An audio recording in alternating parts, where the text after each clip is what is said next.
Hi, my name is David Heatley and I'm one of the company directors and founders of Cycling Inform. Now we're one of Australia's largest professional cycling coaching companies and we provide cycling training and coaching services to cyclists all over Australia and the world. Now I'm an accredited Cycling Australian cycling coach and I started riding seriously in 1980. Now here are some recent photos of me at the Three Peaks, the Nova Collie Gran Fondo and our Bright Boot Camp. Now I've been contracted by Bicycle Network to cover off some of the important things to consider while riding the Great Victorian Bike Ride this year. Now topics include pacing yourself, hydration, dealing with hills, country roads, riding in bunches and of course riding on unsealed roads. Now around 30% of the riders attending the Great Victorian Bike Ride are children. So at the end of this video, I'm also going to give some important tips to teachers that are looking after their students. Now remember that the Great Victorian Bike Ride is run over 9 days, of which you'll be riding for 8 of them. You see there's a rest day in the middle. And one of the biggest things you can do to make it successful is in how you pace yourself. Now on the first day, everyone's excited to get started.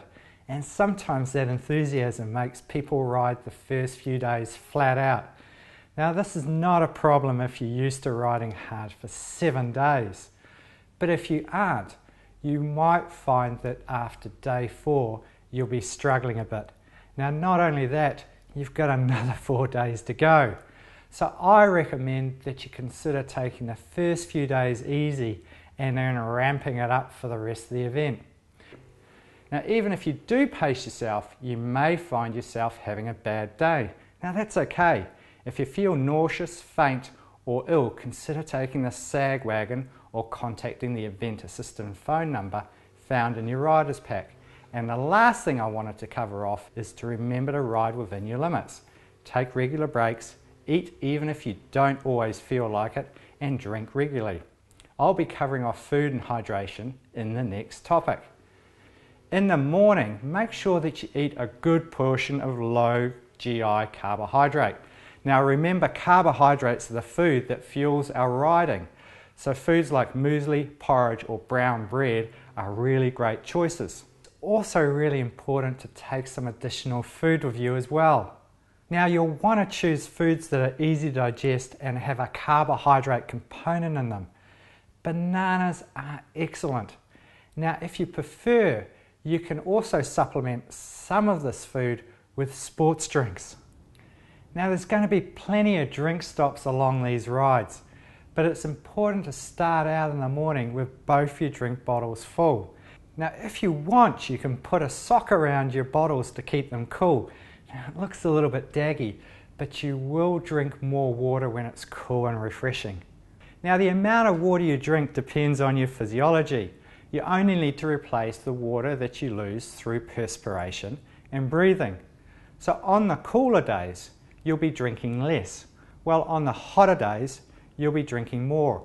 And if you're using food rather than sports drinks as your primary source of carbohydrate, then I would recommend that you stick with just water in your drink bottles. A good way to test your hydration is to look at the colour of your urine. And if it's dark yellow and very smelly, you need to drink more. If you're going to the toilet a lot and it's clear, then you're drinking too much. Now if this is all sounding a little bit confusing, here's a simple rule. If you get thirsty, then you aren't drinking enough. But don't drink too much that you need to go to the toilet every 30 minutes. And eat before you get hungry. Okay, to finish off, nutrition and hydration is a really personal thing. So use your training rides as experimentation and have your nutritional plan sorted and tested well before you get on the ride. So now we're going to talk a little bit about hills. Hopefully during your training you've included some hills, as this year's event does have some big hills in it. And here are 2 tips. Be aware that some riders will really slow down on big hills, both going up and down. So if you are passing them, make sure you give them plenty of room while being respectful to other road users. Now the other thing is to gear down to the easiest gear before you start the hill. There's nothing worse than stalling your bike on a climb because you're overgeared. And it's also bad for your bike to change gears under heavy loads. Country roads. Now don't be lulled into a false sense of security. Country roads are often quiet, but it's still very important to keep left at all times. Now do not ride on the right hand side of the road. And this is especially important when the roads are windy or when there are crests and you can't see the traffic coming towards you.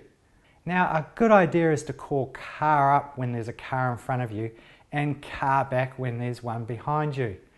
Now I know this gets a little bit tedious, but it does help keep everyone safe. Now while we're on the subject of country roads, you will encounter some unsealed roads this year. So carry a spare inner tube and pump at all times, and know how to swap out your inner tube if you do have a puncture. And look out for potholes and uneven surfaces and warn other riders about them. Now finally, consider using more robust tyres.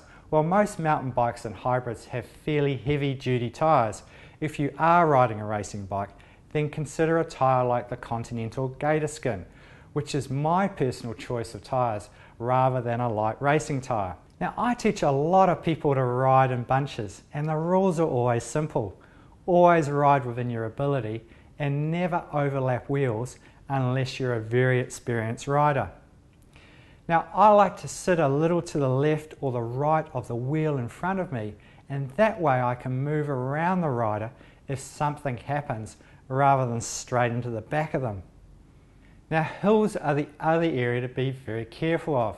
Now some cyclists will drop back a little when they stand up. Now the two other important things to remember is to look ahead in a bunch so that you can react to what's about to happen. And if you are riding at the front of a bunch, it's your responsibility to direct the bunch around big potholes, uneven surfaces, and warn riders when you're about to stop. Now when riding in a bunch, make sure those calls are being passed down so the other riders know as well. Along with the classic car back and car up, the two most common calls are stopping and slowing. Now we're almost there, and I've got one final tip, and this one's for the teachers. Now make sure that the students that you're looking after have phone numbers on them for both you and the parents that are riding. Now this helps the support staff get in contact with the students' right contact people if they've involved in an accident. And this is not only a great tip for anybody riding this event, we call it the ICE number, or the in case of emergency number. So that wraps it up, and I hope these tips help you have the best time while riding the Bicycle Network's Great Victorian Bike Ride this year. And don't forget to visit our website. It has a heap of fantastic tips to help you with your riding.